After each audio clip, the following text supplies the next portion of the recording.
We are all set. Good to go. All right, we're ready to go here. So Corey here from the Southern Midcoast Maine Chamber, Executive Director, and I am here with Maire Pelletier, a college savings counselor from the Finance Authority of Maine. Maire, thank you so much for reaching out to want to tell this story. But before we get into Next Gen 529 plans and how they can help families and more importantly, how employers can help as well, just tell me a little bit about yourself and what you do and why you love it so much.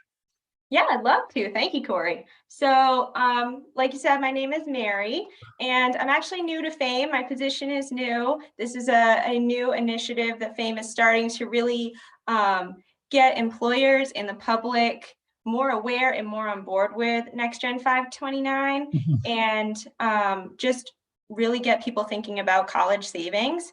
But a little bit of background about me, I was a teacher for about 3 to 4 years before that.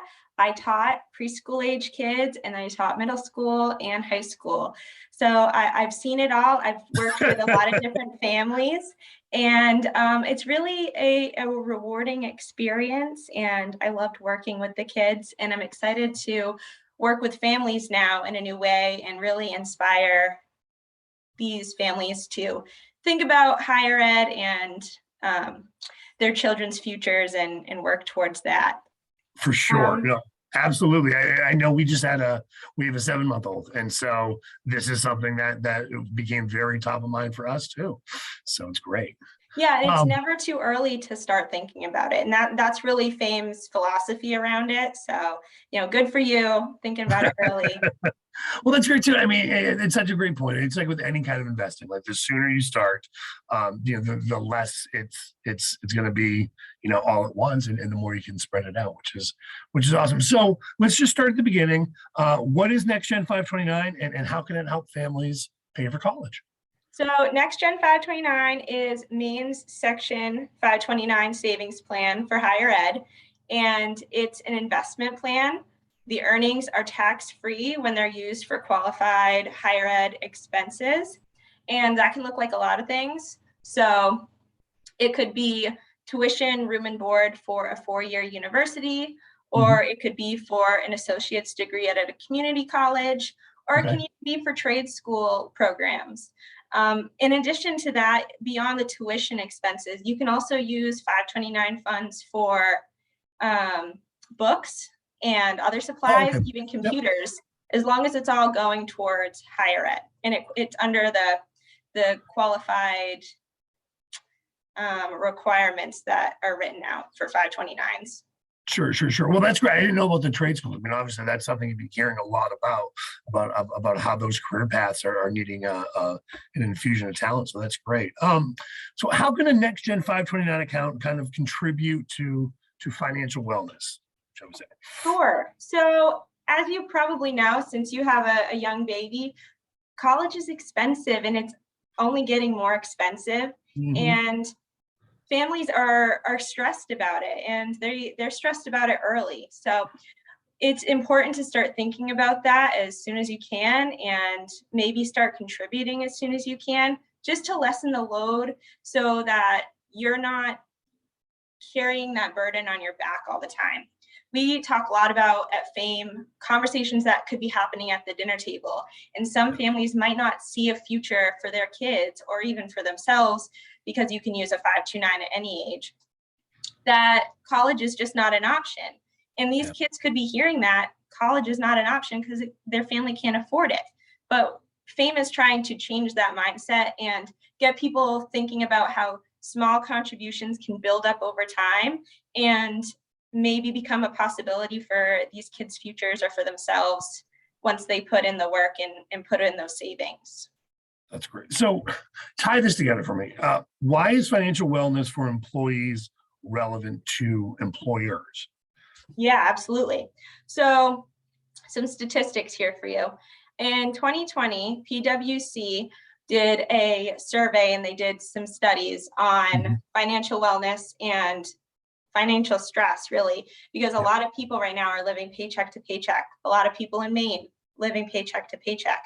And they found that $1,900 per employee is the average loss for an employer due to productivity loss because these employees are stressed about their finances. So to phrase that in another way, their employers are losing money on average due to financial stress. So a lot of employers have already started adding financial wellness as a part of their benefits package.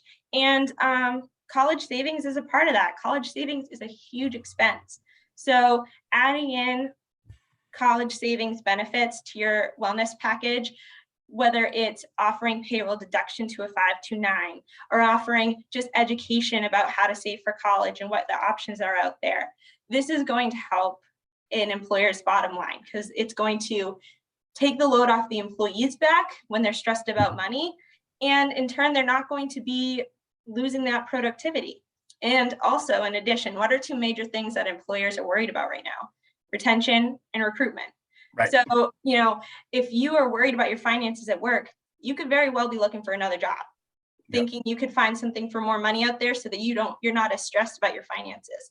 But really, it's a mindset change and thinking about using your money in a way that's working for you and putting away savings for things like college or maybe an emergency expense down the line.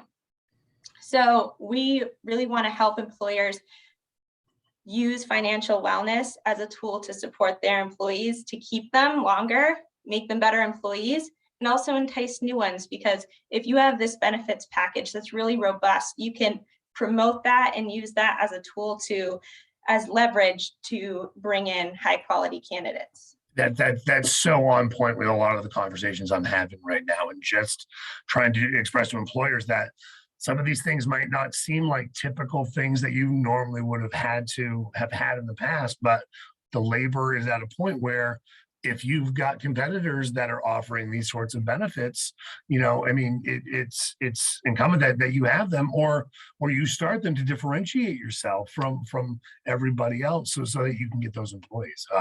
Such a meeting the moment kind of idea.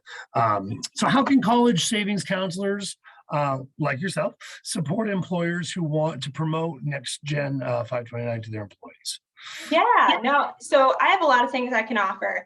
And just a few of those things is I can give resources directly to employees about what is Next Gen 529 and what are the grant opportunities for Next Gen 529 if you're a Maine resident. What is the Alfond Grant and how does that relate to Next Gen 529? And this can look like just giving actual materials that you might put in maybe a new employee packet, or it could even be a lunch hour webinar where I talk about college savings and how that works and what your options are.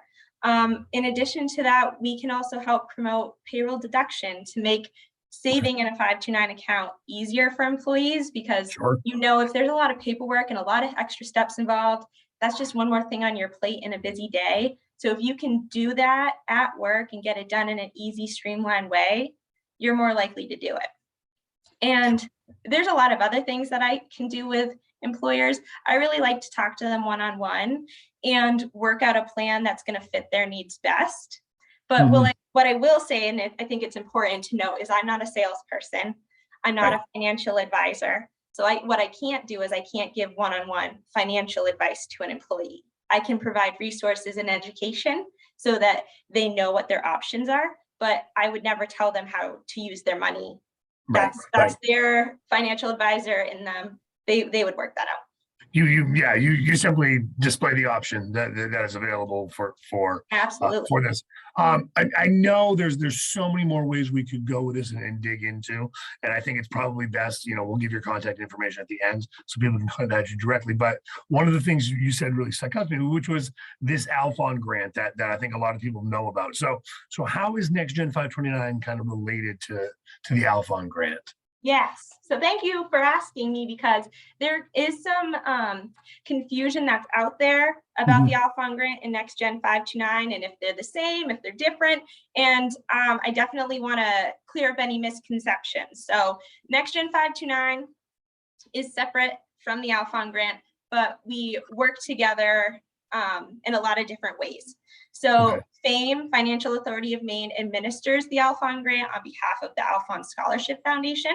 And Okay. if people don't know, the Alfond Grant is a grant that every Maine baby born after 2013 is awarded. It's $500 and it's used for higher ed costs. So that's put in a fund as soon as the baby's born, and that's being invested. As soon as that baby is born, it's being invested. And then once it reaches time for that child to go to college, they will have the opportunity to use that grant and whatever earnings happen to accumulate in that time towards their higher ed costs. But what you can do is you can tie your next gen 529 account that you might open to your Alfond Grant. So when you're getting information about these things, it can come together, it can come in a streamlined way so that you can see, okay, this is my contributions, here's what the earnings I'm getting from my 529 account are, and then here are the earnings from the Alfond Grant and how that's doing. So it's giving you a really clear picture of, okay, what do I have? What are my options? What can I get started with when it comes to college savings? And one thing I will add really quick, since you did mention you have a 7-month-old, babies that are, if you open a next gen account before the baby turns 1, you get an extra $100 matching grant from FAME. I think that's really important to add, just because a lot of people don't know about these things, and that one is time sensitive. So I like to throw that out there when I can. So then I have it. So the Alfond Grant and the 529 are different. This one keeps maturing, but this can get tied into, they can get tied into each other. Yeah, so tied in as in you will get information about the both at the same time, which, you know, it's one less thing to put in your mailbox, which is nice. But it also, it makes more sense in people's minds because you're seeing both of the college savings at the same time. So if I was going to make payroll deduction investments, you know, that would go into the 529, not to the Alfond Grant stuff. Yes, but absolutely. The reporting for them can be all on the same thing because that way you all numbers. Gotcha. Perfect. Oh, Maire, is there anything else that we didn't cover that you think that you want to tell people? Yeah, absolutely. Well, I'll just plug the website really quick. nextgenforme.com. That's going to have a lot of information, and you know, it's going to break down everything step by step. It has all of the terms and conditions for the accounts on there, so all of the nitty gritty stuff. And it's also going to have employer resources as well. So I'm going to share some employer resources. We call it our employer toolkit with you, Corey, that hopefully will go out to your members. But if they want more information, they can go over to the website and look at what they have there. And in the employer toolkit, it has my direct line, it has my email. So if there's any really burning questions, or if you want to set something up with me so that we can get you started on some financial wellness planning, then you can do so. Perfect. Well, and we will post links to that toolkit when we post the video, and it'll be on our newsletter too. So, Maire, thank you so very much. I really appreciated this and enjoyed our time together. Yeah, thank you, Corey. I had a great time talking to you, and I hope that these resources are helpful to your chamber members, and I hope to hear from some of them soon. All right. Thank you so much.